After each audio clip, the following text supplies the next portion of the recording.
kehidupan yang seimbang dan skenario kehidupan.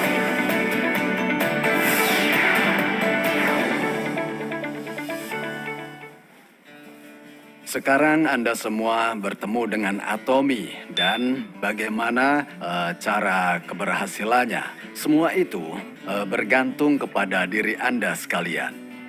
Atomy merupakan alat yang membuat banyak orang berhasil dan mempunyai bukti sosial, yaitu puluhan ribu orang yang berhasil.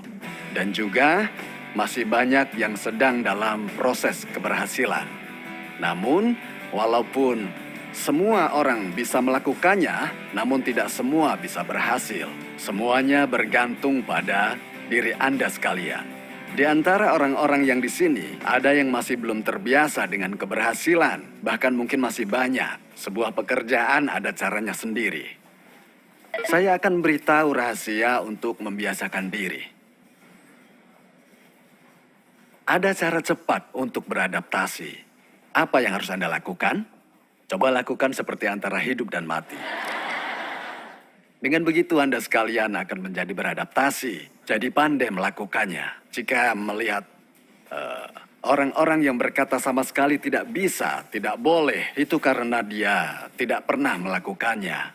Jadi, Anda hanya cukup melakukannya dengan cara yang terbaik. Tetapi, perlu pergi ke sana untuk bicara, tidak tahu bicara apa. Ini juga ada rahasianya. Bicara saja seenaknya. Di saat Anda mencoba bicara terus, mungkin ada yang mau menjawab, ada juga yang tidak mau menjawab. Cukup berpikir, ternyata para klien bertanya dan ingin mengetahui sesuatu. Yang seperti ini bisa kita lihat di lapangan. Mirip dengan belajar naik sepeda. Jika Anda belajar teori naik sepeda, maka tidak akan bisa bersepeda. Ya, tidak mungkin belajar teori bisa naik sepeda, kan? Berbaliklah ke arah yang jatuh. Meski teori sudah di kepala, tapi badan belum bisa beradaptasi. Tetapi, meski tidak tahu teori, tapi Anda sudah menaikinya, inilah yang namanya bersepeda. Dan bisakah Anda belajar naik sepeda tanpa jatuh? Itu pasti bohong, ya kan? Bisa saja lutut Anda terluka, jatuh, terguling. Itu yang namanya belajar bersepeda. Ada cara cepat untuk belajar bersepeda, cukup banyak jatuh. Sering tabrakan, jatuh bisa membuat Anda lebih pandai. Suatu hari, seseorang menelpon saya. Dia bilang, "Pak, saya sampaikan omongan Anda ke orang ini, tapi dia tidak percaya. Tolong Bapak bicara langsung dengannya." Dan tiba-tiba seorang nenek memberikan teleponnya padaku, dan seorang pemuda yang menerima teleponnya. Dan ketika saya tanya, "Ada apa?" Lalu dia bilang, "Ada seorang nenek yang tinggal di depan rumahku. Katanya PLTN membuat kosmetik." Dan dia bilang, "Pak, dia benar berkata begitu, Pak. Serius." Saya bilang tidak mungkin. Aduh, ada-ada saja. Katanya orang ini hanya memberikan teleponnya. Oh, begitu. Bukannya PLTN, melainkan peneliti tenaga nuklir. Dan setelah saya menjelaskannya, dia bilang sudah mengerti. Jadi saya minta dia bicara dengan nenek itu lagi. Dan dia bilang bahwa bukan PLTN, melainkan peneliti tenaga nuklir. Padahal PLTN dan peneliti tenaga nuklir itu kan sama. Tetapi dia bilang bahwa ada pemuda yang mengikuti bisnis Atomy. Di sana bisnisnya tersebar. Dan nenek ini menjadi orang yang berhasil. Jadi mau PLTN atau peneliti tenaga nuklir, katakan saja. Katakan apa yang ingin kamu lakukan. Dengan begitu, walaupun susah pasti ada yang menempel sedikit. Lagi pula tidak ada yang dirugikan. Dan dengan sendirinya jadi belajar. Nah, dengan begitu maka Anda sekalian bisa berhasil. Maka dari itu bisnis Atomy adalah bisnis yang bisa berhasil. Dibanding dengan yang kita lakukan sekarang, dia akan menjadi bisnis yang lebih besar di masa depan. Maka kita harus yakin bahwa ini akan berhasil. Inilah yang paling penting. Jika kita tidak yakin dan tidak bisa meyakinkannya, itulah alasan terbesar kenapa tidak bisa berhasil. Harus yakin dengan hatinya untuk bisa berhasil. Jadi untuk bisa berhasil harus seberapa nekat, harus seberapa yakin. Kita tidak tahu. Jadi jika hanya berpenghasilan 30 hingga 70 juta, itu luar biasa. Tapi yang jadi pertanyaan adalah bisa berhasil atau tidak. Di dalam hati, aduh bisa segitu saja sudah bersyukur. Dan sekali melihat ekspresinya, waduh kalau begitu sudah luar biasa sekali. 30-70 juta itu belum berhasil. Apalagi tidak ada perencanaan di masa tua Anda. Di bawah 30 juta pasti utangnya akan bertambah. Setidaknya melewati 70 juta baru bisa merasa sedikit lega. Harusnya begitu, namun itu belum enak. Jika mau hidup enak, biaya orang tua saja 30 hingga 40 juta. Kita harus bisa memberikannya. Tapi kalau penghasilan 30 hingga 70 mana bisa memberikannya. Orang tua lebih membutuhkan uang yang banyak. Kenapa? Karena sering sakit, juga harus ada orang menjaganya. Iya, mungkin bisa dibilang berhasil. Tapi apakah itu keberhasilan?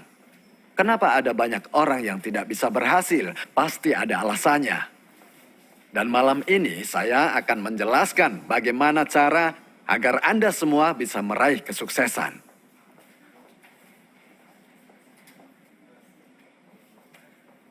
Nah, kebanyakan orang memulainya dari umur 0 tahun.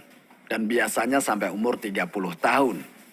Belajar dan bekerja sampai umur 60 tahun. Kemudian dari umur 60 sampai 90 tahun, ini yang dinamakan sebagai hari tua.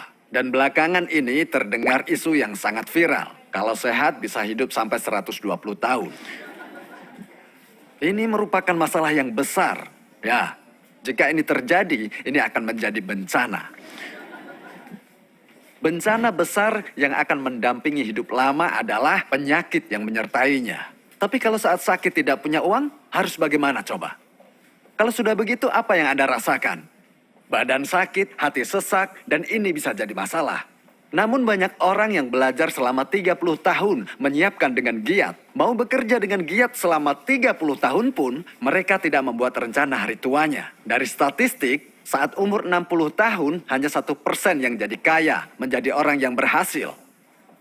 4%-nya yang bisa mengatasi permasalahan ekonominya. Nah, meskipun bukan orang kaya, namun dia tidak perlu meminta-minta pada orang lain. Nah, yang 70% adalah orang yang tidak berkarir dan tidak mempunyai uang. Ada statistik yang mencatat orang yang menyambut kedatangan hari tua. Ini statistik lama dan dari negara lain. Meski tidak 100% sama, tapi statistik ini bisa menjadi bahan perenungan. Kalau begitu, kenapa orang-orang belajar dengan giat selama 30 tahun? Hanya demi bisa hidup dengan baik, mereka harus bekerja keras dari pagi sampai malam, banting tulang sekuat tenaga, hidup dan mati.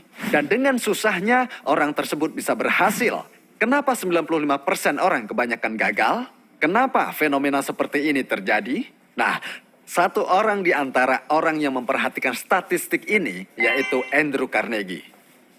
Andrew Carnegie lahir di keluarga yang sederhana. Pertanyaannya, jika dia terlahir dari keluarga yang sederhana lagi, apakah dia akan tetap menjadi orang kaya dan berhasil seperti ini? Ini pertanyaannya. Kenyataannya, meski 10 kali dia terlahir dari keluarga sederhana, dia akan tetap 10 kali hidup kembali sebagai orang kaya dan berhasil. Itu kepastian dalam dirinya. Bagaimana bisa muncul kepastian itu? Begini caranya. Cara dirinya berhasil dan prinsip keberhasilannya, dia sendiri yang mengetahuinya. Cara dia berhasil dan prinsip keberhasilannya. Namun, 95% orang-orang ini tidak tahu cara berhasil dan prinsip keberhasilannya. Itu sebabnya mereka tidak bisa berhasil. Apa kesamaan orang-orang yang berhasil dan siapa yang menjadi orang berhasil? Harus ada syarat untuk menjadi orang yang 100% berhasil. Dan Andrew Carnegie mengetahui cara ini. Berpikir bahwa perlu disebarkan agar diketahui banyak orang. Jadi dia merapikan prinsip keberhasilan ini. Ya. Nah, prinsip keberhasilan ini seperti prinsip natural. Jadi bukan siapa saja membuatnya bisa menjadi prinsip keberhasilan. Bukan seperti itu. Prinsip keberhasilan itu memang sudah ada dari sananya. Melakukan yang dikatakan akan berhasil jika sebaliknya akan gagal. Jadi, ini mirip dengan peraturan di pertanian. Prinsip natural sama dengan itu. Sehingga ketika bertani pasti harus mencocokkannya dengan prinsip natural. Dengan begitu pertaniannya baru bisa berhasil. Makanya tidak bisa seenaknya bertani. Jadi prinsip keberhasilan yang mudah bagi kita adalah mencoba merapikannya dengan berasas prinsip natural dan prinsip pertanian ini. Lalu apa yang harus dilakukan saat bertani? Apa dan seberapa banyak yang akan dipanen harus terpikir dulu di kepalanya. Jika ingin memanen 2 karung beras, benih apa yang harus dia gunakan? Tentu biji padi. Kalau dia berpikir untuk memanen kacang tanah sekarung misalnya, mencoba menanam dengan padi, pertanian pasti akan gagal. Jadi, apa dan seberapa banyak yang akan dipanen, terlebih dahulu harus ada dan tertanam di benak kita. Lalu, dengan apa yang ada di benak kita itu, kita akan mengontrol semua pertanian yang ada. Jadi, ingat hadirin, jika Anda sekalian mau berhasil, maka harus ada gambaran terlebih dahulu di benak kita. Nah, sekarang ada gedung ini. Anggap gedung ini sudah dibangun 10 tahun lalu. Tapi di mana gedung ini dibangun? Dibangun di tempat yang tak terlihat. Dibangun di mana? Di dalam benak arsitek. Arsitek itu berpikir mau dibangun 5 lantai atau 2 lantai. Membangunnya seperti ini, seperti itu, sesuai peraturan yang ada, di sini hanya bisa membangun 2 lantai. Jadi di dalam benak arsitek itu sudah dibangun gedungnya. Selanjutnya digambar dalam bentuk denah, lalu diberikan pelaksana. Pelaksana lapangan membangun gedungnya dan terbangunlah gedungnya. Tetapi sebelum gedung itu dibangun, tempat dibangun sebelumnya adalah di dalam benak sang arsitek itu. Jadi, mau menjadi orang yang berhasil pun harus digambar di dalam benak Anda. Gambarkan Anda mau berhasil seperti apa. Mau seperti apa? Agak sulit dijelaskan. Iya kan? Kenapa susah? Ini alasannya. Alasan kenapa orang membuatnya jadi susah. Yang namanya orang. Pertama adalah raga. Selanjutnya, di dalam raga ada roh. Jiwa hidup di dalam roh. Dan jiwa dikelilingi oleh lingkungan sekitar. Keempat komponen ini adalah komponen yang menyusun manusia. Raga ini bukan masuknya diri sendiri. Anggaplah itu rumah yang ingin Anda tinggali. Substansi manusia adalah roh dan jiwa. Ini adalah rumah yang ditinggal oleh roh. Dan jiwa raga mempunyai niat sehat, tinggal dengan lama, yang ingin atau berhasrat hidup dengan mewah atau berlimpah. Jadi, ini adalah hidup dengan baik. Yang namanya roh adalah, namanya roh juga punya permintaan tersendiri. Permintaan yang diinginkan oleh roh adalah ingin hidup sesuai hati nurani. Di mana ia punya keinginan atas kekekalan, ada harapan untuk hidup kekal. Ini prinsip yang berhubungan dengan waktu. Nah, cara gampang untuk dapat membedakan roh dan jiwa adalah bahwa jiwa adalah perasaan hati yang dapat dikontrol oleh diri sendiri, oleh anak atau sejenisnya. Ini semua bisa dikontrol diri sendiri. Yang tadinya mau emosi tidak jadi, yang maunya mau senyum tidak jadi. Ini bisa dikontrol diri sendiri, pengetahuan, atau daya ingat dan sejenisnya. Kegiatan jiwa yang tidak terlihat. Kegiatan roh ini, binatang tidak punya roh ya. Mereka punya jiwa dan bisa mengingat sesuatu. Disuruh mengambil huruf A atau huruf B, anjing pun jika dilatih juga mereka bisa melakukannya. Dan punya perasaan. Kita ganggu saat dia makan, dia pasti emosi, ya kan? Jika diberi nasi, mereka akan senang dan menggoyang ekornya. Tetapi anjing, mereka tidak mempunyai hati nurani. Itulah binatang. Suatu hari, ada anjing tiba-tiba menggigit kaki seseorang. Setelah itu, pada malam hari dia merasa menyesal. Aduh, saya menyesal, tahu begitu tidak saya gigit tadi. Tidak mungkin anjing seperti itu. Jadi binatang tidak punya hati nurani. Juga tidak mempunyai prinsip tentang waktu.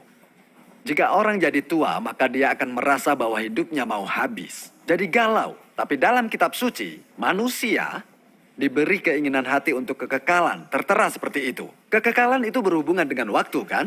Jadi ada prinsip yang berhubungan dengan waktu ini. Dan Selanjutnya, jika ingin merasakan kepuasan, harus tahu Sang Pencipta. Kenapa saya hidup? Kenapa saya dilahirkan? Harus tahu semua ini.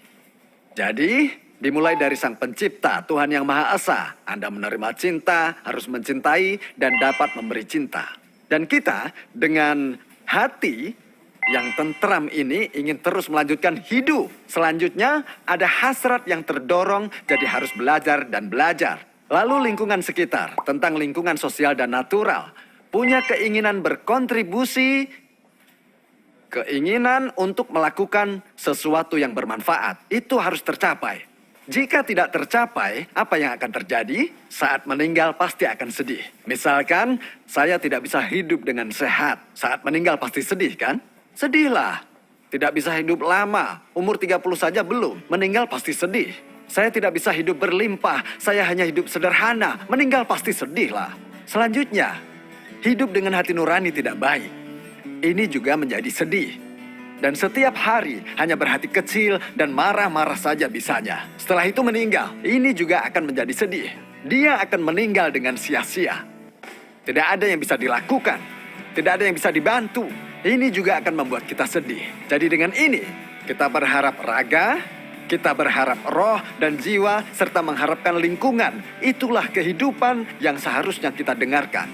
Dengan menjadi kehidupan seperti itu, menyusunnya ke dalam tujuan Anda sekalian. Nah, sehingga sangat penting untuk memiliki kehidupan yang seimbang. Kehidupan yang dapat memenuhi keempat unsur ini. Harus menjadi kehidupan yang seimbang. Nah, saat kita menyusun tujuan hidup kita, gambarkan itu di dalam benak kita. Keempat komponen ini harus tersusun rata dalam penataan keseimbangan. Ayo katakan, membuat kehidupan seimbang. Hidup dengan baik dan cinta. Belajar. Berkontribusi. Kehidupan seperti ini yang harus tergambar jelas di dalam benak kita semua. Nah, sekarang Anda harus menggambarkan semua ini. Ini semua terhubung satu dengan yang lain. Nah, tadi saya bilang apa yang diminta oleh raga? Hidup dengan baik, penuh dengan cinta. Setidaknya harus belajar seperti ini, meski tidak diatomi sekalipun. Jiwa adalah belajar. Ini mudah. Lingkungan adalah kehidupan berkontribusi. Ini semua terhubung satu sama lain. Jika dilihat terpisah-pisah, mungkin bukan apa-apa. Apa gunanya hidup dengan baik? Apa gunanya banyak tahu? Tetapi alasan kenapa harus hidup baik? Karena ada orang yang saya cintai dan harus hidup dengan baik. Dan jika ingin hidup dengan baik, harus belajar. Yang dipelajari harus diberi dan dikontribusikan. Ini yang dimaksud saling terhubung.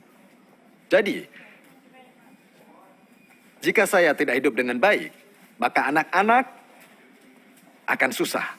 Orang tua pasti akan sedih. Begitu. Sehingga ini semua mempunyai hubungan. Jika tidak bisa hidup, maka cinta pun hancur. Jika kita lihat orang-orang yang cerai alasannya perbedaan sifat. Tetapi jika ditelusuri semuanya, perbedaannya uang. Ada suami yang setiap bulan berusaha berpenghasilan 300 juta. Jika sifat mereka tidak cocok, apa cerai? Hah? Jika suami berpenghasilan 500 juta, apa karena perbedaan sifat lalu mereka akan bercerai? Tidak ada orang seperti itu. Jika ada istri berpenghasilan 500 juta karena beda sifat, lalu suami akan bilang, kita cerai saja? Hah? Pasti tidak akan mengajak cerai. Jadi, kalau dilihat dari latar belakang perceraian, bukan perbedaan sifat, tapi perbedaan ekonomi. Saya juga sangat mencintai istri saya. Jatuh bangun saya mengejar istri saya. Akhirnya kami menikah. Kami hidup bahagia, sangat bahagia. 17 tahun saya jadi pekerja, tapi pensiun tidak saya pikirkan. Lalu saya keluar dan membuat online shopping mall. Seperti yang saya perlihatkan tadi, imkorea.com. Tapi karena perubahan zaman terlalu pesat, jadi ini tidak berhasil. Lalu kami jadi bangkrut. Jika suatu perusahaan bangkrut, maka hartanya pun melayang kan? Dan kesehatan pun mulai menurun. Jadi, saat saya melihat perusahaan bangkrut, membayar utang atau kredit, bayar gaji karyawan tertunda, bayar pajak tertunda, bayar ini, bayar itu, semua dikorek pun habis, tidak cukup. Masuk daftar hitam bank, jadi orang penunggak pajak. Lalu pindah ke tempat tinggal dengan harga sewa per bulan hanya 5 juta. Setelah itu kena sirosis hati dan diabetes semakin parah. Kandungan gula diabetesnya melebihi 400. Karena sirosis hatinya yang parah, dokter menyuruh berhenti kerja. Karena tidak bisa mengobatinya, disuruh pergi ke rumah sakit. Sudah terlambat, jadi disarankan untuk pergi ke rumah sakit yang pengobatannya lebih bagus. Tapi karena disuruh berhenti kerja, tidak punya uang, harus bagaimana coba? Pusing kan? Lalu dengan terpaksa, istri mencari nafkah. Istri yang harus membayar uang sewa rumah dan sekolah anak. Coba, perempuan hampir usia 50 tahun, bekerja, berapa hasilnya? Paling 15 juta, atau mungkin 12 juta, karena peraturan, ya maksimal 15 juta. Tapi bagaimana akan hidup? Hanya dengan 15 juta. Saat musim dingin, rumah akan dingin. Sehingga di saat pulang ke rumah, pura-pura dia berkata, sayang, tolong, nyalakan pemanasnya. Tapi bagaimana dia bisa berkata seperti itu? Tidak ada uang kan harus berhemat. Lalu istrinya berteriak dan menjawab, kamu pikir aku tidak tahu dingin? Dan suasana keluarga pun jadi dingin. Maksudnya jika kamu tidak bisa bernafkah dengan baik, ya aku juga ingin melewati hari dengan hangat. Tapi karena kamu tidak bisa bernafkah dengan baik, jadi aku pun menggigil seperti ini. Sudahlah, diam, tidak usah teriak-teriak. Tetapi pendapat saya berbeda. Ketika tidak punya uang, bukan menghemat dengan cara seperti itu. Orang biasanya menggunakan uang berlebihan.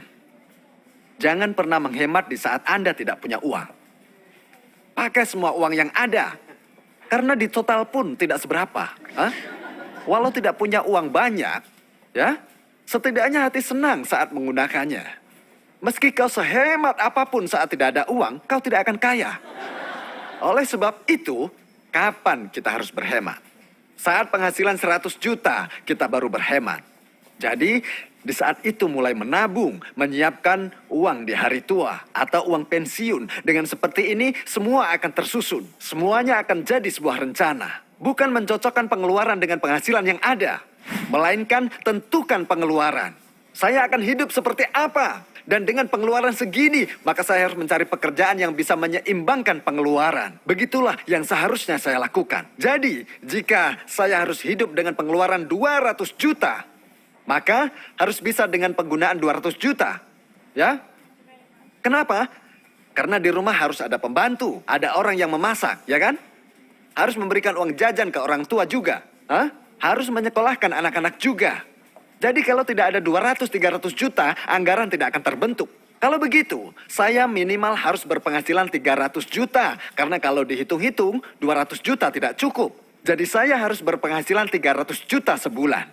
Maka Anda harus menentukan dulu pengeluaran, baru kemudian cari pekerjaan. Jika ada kerjaan yang hasilnya 300 juta, ambil. Kalau tidak, abaikan saja. Harus seperti itu. Kita bersungguh-sungguh karena ada orang yang kita cintai, maka harus menjadi orang yang berhasil. Aduh, saya sangat mencintai istri saya. Ya, sungguh sangat mencintainya, jadi menikah dengannya. Tapi karena masalah uang, ribut terus, mulai bertengkar setelah 3 tahun berlalu. Istri saya bilang, maaf sayang, kita harus bercerai setelah anak-anak lulus sekolah. Aduh, saya tahu bagaimana istri saya. Istri saya tidak suka omong kosong. Saat dengar omongan itu, tiba-tiba kaki saya jadi lemas sekali. Sekujur tubuh jadi lemas rasanya. Saya menangis, lalu saya peluk erat kaki istri saya. Saya menangis sekitar 20 menit kalau tidak salah. Saya bilang, aku tidak bisa membiarkanmu pergi. Jika kamu pergi, tempat tinggal tidak ada. Uang hari tua tidak ada. Semuanya tidak ada. Bagaimana kamu bisa pergi begitu saja? Kalau kau mau pergi, tunggu aku bisa membelikan rumah, menyiapkan dana hari tua. Jadi tolong, jangan pergi. Pergilah nanti kalau aku sudah sukses, please. Begitulah. Lalu istri menatap saya dan bilang, mau sampai kapan? Tapi sekarang saya sudah membelikan rumah yang bagus. Saya juga sudah siapkan dana pensiunnya. Jadi tidak ada lagi kata-kata, aku mau pergi. Orang yang sungguh-sungguh saya cintai. Demi membangun cinta, perlu hidup dengan baik. Saat itu, karena jatuh sakit, sehingga tidak bisa bergerak. Baru bergerak sebentar saja sudah sangat capek. Berat badan juga turun 20 kilo. Wajah saya juga kelihatan keriput. Terlihat sekali keriputan lansia. Anda tahu apa yang saya lakukan di saat susah seperti ini? Sungguh, saya merasa seperti terkurung di dalam gua yang gelap sekali. Sebenarnya, di saat situasi seperti itu, berani mencoba saja sudah takut. Untuk ketekad menjadi orang yang berhasil lagi, sangat susah. Benar-benar susah. Jika bertekad namun tidak berhasil, maka dia akan terjatuh lagi ke dalam kekecewaan dan dia akan patah semangat.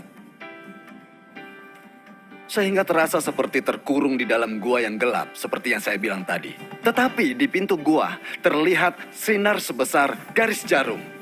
Jadi saya berpikir untuk tetap berharap. Saat tidak ada harapan, satu-satunya harapan adalah berharap. Ketika tidak ada harapan dan berharap pun tidak, yang tersisa hanya keputusasaan. Jadi apapun yang terjadi, mari kita berharap. Saya berharap bisa kembali berdiri, sembuh dari penyakit, dan berharap bisa membangun kembali keluarga saya. Harus menuju ke harapan. Jadi di goa itu, saya mengarah menuju ke sinar yang benar-benar hanya segaris. Walaupun susah, tapi selangkah demi selangkah saya lakukan. Seiring berjalannya waktu, sinar tersebut semakin besar, semakin besar. Di suatu saat, dunia yang di luar gua itu sungguh menjadi terang dan semakin jelas. Jadi, keluar di dunia yang penuh dengan cahaya terang. Sungguh, di saat terkurung di dalam gua, saya tidak bisa melakukan ini dan tidak bisa melakukan itu. Di bawah kaki saya ada batu, ada objek yang mengganggu. Di saat kita berpikir bahwa kita menuju cahaya yang kita yakini, bahwa kita bisa, yakin 100% lah kuncinya. Bukan bekerja yang akhirnya akan menjadi seperti itu. Jadi meski 1% kemungkinan keberhasilan, atau berpikir 99% tidak mungkin, maka lupakan 99% itu. Melangkahlah menuju ke 1% itu.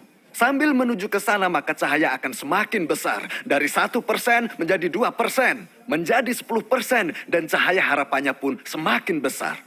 Oleh sebab itu, kita harus berpegang pada harapan yang kita bisa. Karena kita mempunyai orang yang kita cintai. Pastikan untuk tidak jatuh di situ saja. Harus bangkit kembali. Dan bersama orang yang kita cintai, menjadi orang yang dapat berbagi.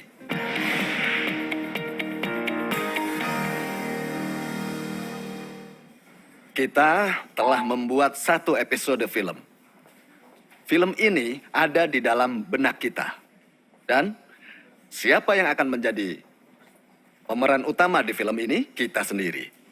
Siapa sutradaranya? Kita sendiri. Siapa penulis skenarionya? Kita juga. Jadi, lihat. Ada lingkaran yang berbentuk begini. Juga ada yang mengelilinginya seperti ini.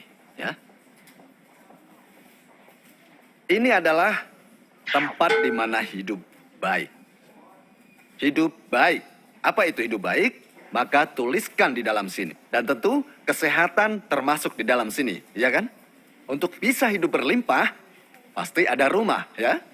Dan rumah juga tidak cukup. Kita perlu mobil, bagian yang memeras banyak uang. Rumah dan mobil mahal kan? Nah, sekarang ini, mencintai. Kadang kita butuh berwisata, perlu merencanakan wisata dengan keluarga. Lalu belajar. Pendidikan anak-anak termasuk di dalamnya sini. Jadi, pendidikan atau belajar termasuk di dalamnya. Lalu kontribusi dan sosialisasi masuk di bagian sini. Di sini ada pembagian seperti ini. Ya. Ada pembagian, ada 10. Nah, gambarnya seperti ini. Di sini ditulis kondisi kesehatan saat ini. Dari total 10, berapa di sini kira-kira? Ada 5 poin. Dan selanjutnya, pasti ada rumah impian yang Anda inginkan. Rumah impian yang jauh lebih baik dari rumah sekarang. Misalnya ingin punya rumah 231 meter persegi. Dan rumah sekarang, rumah sewa sebesar 99 meter misalnya. Dengan begitu, nilainya adalah 20 poin. Nah, selanjutnya, wisata. Saya berharap bisa berwisata sekali dalam setahun. Tapi dalam 10 tahun belum juga terwujud. Kalau begitu, 1 poin. Ini sekarang lanjut seperti ini. Ini jika dilanjutkan seperti ini. Inilah roda kehidupan Anda. Jika ini kecil dan berkerut-kerut begini, berarti kan sulit untuk berputar. Jadi, jika ingin menggantinya dengan skor 10 penuh, harus bagaimana? Agar menjadi 10 penuh dan roda ini bisa berputar mulus, maka kita harus berjuang keras. Misalkan ingin menjadi seperti ini, akan menjadi seperti apa? Jadi kita tulis seperti ini dalam kotak persegi. Dan satu lagi, tuliskan juga rencana bila saya naik pangkat. Suatu hari pasti tercapai yang namanya nominal. Nah, senior Anda sekalian pasti tahu, silahkan tanya sambil menulis. Jadi, lakukan yang bisa dilakukan. Terapkan kehidupan seimbang satu persatu. Ada yang bilang, kesukses akademi selalu bicara hal yang sama. Buat apa pergi ke sana terus? Orang berpikir jualan satu saja syukur. Orang yang seperti ini tidak akan bertahan lama. Oleh sebab itu, di sini harus datang terus setiap bulan. Ada yang tidak pernah absen, hadir terus. Dan orang seperti itulah yang akan berhasil. Jadi, pembelajarannya harus dipelajari terus tanpa berhenti. Memang ada kalanya capek. Kadang orang yang sering datang ke sini, dia sempat berpikir, bagaimana kalau berpenghasilan 300 juta, membangun apartemen, membeli rumah besar, punya mobil Mercedes-Benz dan BMW. Tapi masalahnya, ketika dia keluar sana, dia tiba-tiba sadar atau berubah pikiran.